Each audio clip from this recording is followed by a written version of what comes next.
नमस्कार महाराष्ट्रातील सर्व भावी अधिकारी मित्र आणि मैत्रिणींनो, स्वागत आहे आपलं सर्वांचं राष्ट्र नोकरी मराठी या चॅनलवर. मित्रांनो, MPSC कंबाईन ग्रुप बी आणि ग्रुप सी यासाठी एक जाहिरात येणार आहे. ती म्हणजे मार्च 2026 म्हणजेच पुढच्या महिन्यात, आणि त्यांची एक्झाम होणार आहे जुलै 2026 मध्ये. त्यासाठी आपण संपूर्ण विषयांचा सराव घेऊन आलेलो आहोत. त्यामध्ये आज आपण निवडलेला आहे तो म्हणजे भूगोलमधला आज आपला 4था लेक्चर आहे, हे देखील लक्षात ठेवा. सोबतच मित्रांनो, आज आपण पाहणार आहोत महाराष्ट्रातील खाडी. खाडी म्हणजे काय, नेमकं खाडी काय होते तर ते बघूया आपण मॅपद्वारे. तरी तुम्ही व्हिडिओला शेवटपर्यंत पाहत राहा. बघा मित्रांनो, जर आपल्याला खाडी समजायची असेल तर आपल्याला महाराष्ट्राचा आधी मॅप समजावा लागेल. बघा, ही जी साईड दिलेली आहे आपल्याला महाराष्ट्राची, या साईडला आहे अरबी समुद्र. आणि एक लक्षात ठेवा मित्रांनो, या अरबी समुद्राचं पाणी जे आतमध्ये शिरते महाराष्ट्राच्या नदीच्या मुखात, ते निर्माण होते खाडी. तर यानंतर लक्षात ठेवजा, खाडी म्हणजे जो पर्टिक्युलरली एरिया आहे, त्या एरियामध्ये जेव्हा समुद्राचं पाणी एंटर करते तर तिथे पर्टिक्युलरली स्पेस जो तयार होतो तो म्हणजे खाडी होतो. बघा, आता एक लक्षात ठेवा मित्रांनो, खाडी हे का बरं इम्पॉर्टंट आहे तर महाराष्ट्रात जे MPSC एक्झाम घेते त्यामध्ये अनेकदा खाडीवर प्रश्न विचारलेला आहे, आणि प्रश्न कशा स्वरूपाची येऊ शकते हे देखील मी तुम्हाला या व्हिडिओ सांगणार आहे. बघा, पालघर, ठाणे, बृहमुंबई, रायगड, रत्नागिरी आणि सिंधुदुर्ग. बघा मित्रांनो, कोकणमध्ये एकूण जिल्हे किती आहे तर ते आहे 7. त्या 7 जिल्ह्यात पर्टिक्युलरली कोणती खाडी कोणत्या जिल्ह्यामध्ये येते आणि कोणत्या नदीवर आहे हे देखील इम्पॉर्टंट आहे. सोबतच आज आपण ते देखील पाहूया. बघा, यामध्ये खाडी, आता आपल्याला खाडीचं नाव दिलेलं आहे, नदी आणि जिल्हा हे देखील आज आपण पाहू. बघा, डहाणूची खाडी मित्रांनो ही कुठल्या जिल्ह्यात येते तर ती आहे पालघर जिल्ह्यामध्ये येते ती. आणि एक लक्षात ठेवा, सोबतच पालघर जिल्ह्यासोबतच त्यांची नद्या देखील महत्त्वाच्या आहे, कारण की आयोग कधी कुठल्या प्रकारचा प्रश्न विचारू शकते याच्यावर डिपेंड आहे. म्हणून आपण एकदम सविस्तररित्या समजून घेऊया. बघा, पालघर जिल्ह्यामध्ये कुठली खाडी येते हे देखील पाहूया. बघा, डहाणूची खाडी पालघर जिल्ह्यामध्ये येते, सोबतच दातीवर खाडी पालघर जिल्ह्यामध्ये येते. म्हणजे ह्या 2 खाड्या ज्या आहे हे पालघरमध्ये येते. आता मला एक सांगा, डहाणूची खाडी ही कोणत्या नदीवर आहे तर ती आहे वैतरणा नदीवर. आणि सोबतच लक्षात ठेवा, दातीवार ही खाडी कुठल्या नदीवर आहे तर वैतरणा प्लस तानसा या 2 नदीवर आहे मित्रांनो. आणि वसईची खाडी कुठे आहे तर वसईची खाडी येते ती म्हणजे ठाणे जिल्ह्यात. तसं बघा, ऑप्शनमध्ये अगर तुम्हाला ठाणे दिलं असेल तर ठाणे क्लिक करायचं, नाही तर ऑप्शनमध्ये अगर पालघर असेल तर पालघर करायचं, कारण की ती बॉर्डरवर आहे पालघर आणि ठाण्याच्या जिल्ह्यामधून. बघा, नेक्स्ट बघा, माहीम, मनोरी ही खाड्या आपल्याला नावावरूनच कळते, ही बृहमुंबईमध्ये आहे मित्रांनो. ही जी आहे ना 2 खाड्या हे बृहमुंबईमध्ये आहे. आणि यावर नदी कोणती आहे ते देखील महत्त्वाचं आहे. बघा, माहीम जी खाडी आहे ते मिठी नदीवर आहे, आणि मनोरी जी खाडी आहे ते दहिसर नदीवर आहे. हे देखील लक्षात ठेवा सोबत मित्रांनो.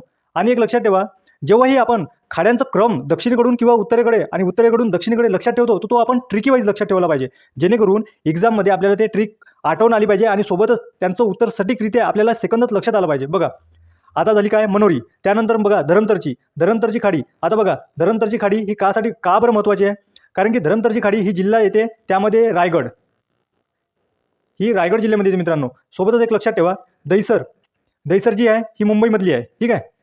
आता धरमतरसाठी आपल्याला नदी कोणती पाहायला मिळणार तर धरमतरसाठी आपल्याला नदी पाहायला मिळणार ती म्हणजे पाताळगंगा.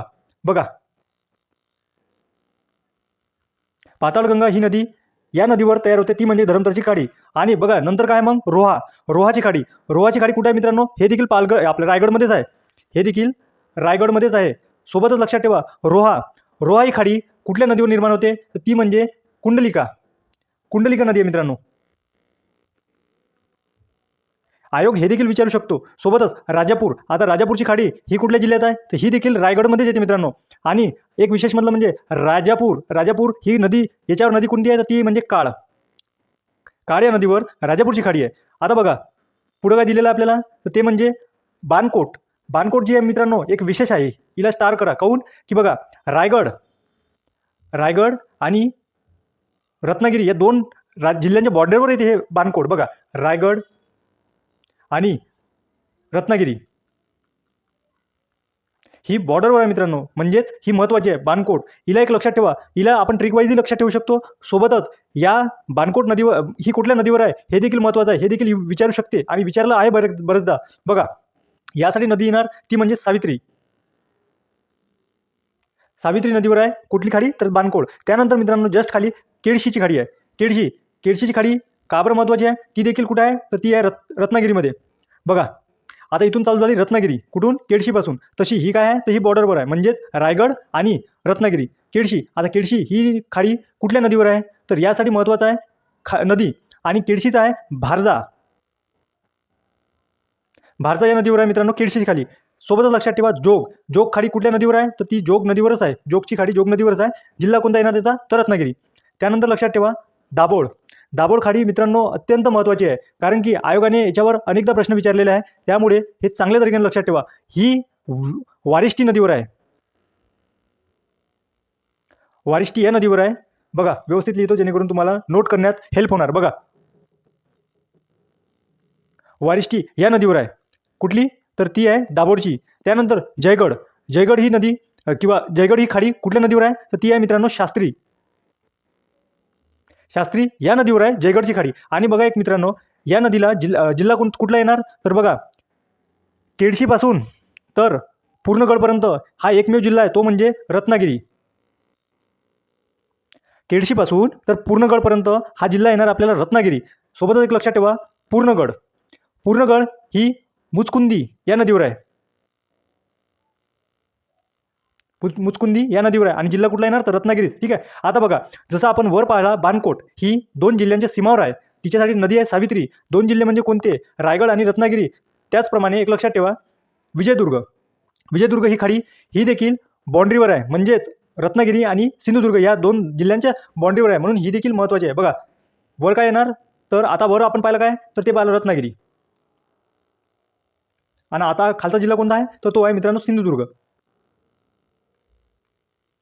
आणि ही येते एकदम बाँड्रीवर. तर बघा विजयदुर्ग ही नदी हे खाडी का बरं महत्त्वाची आहे तर बघा ती आहे शुक नदीवर.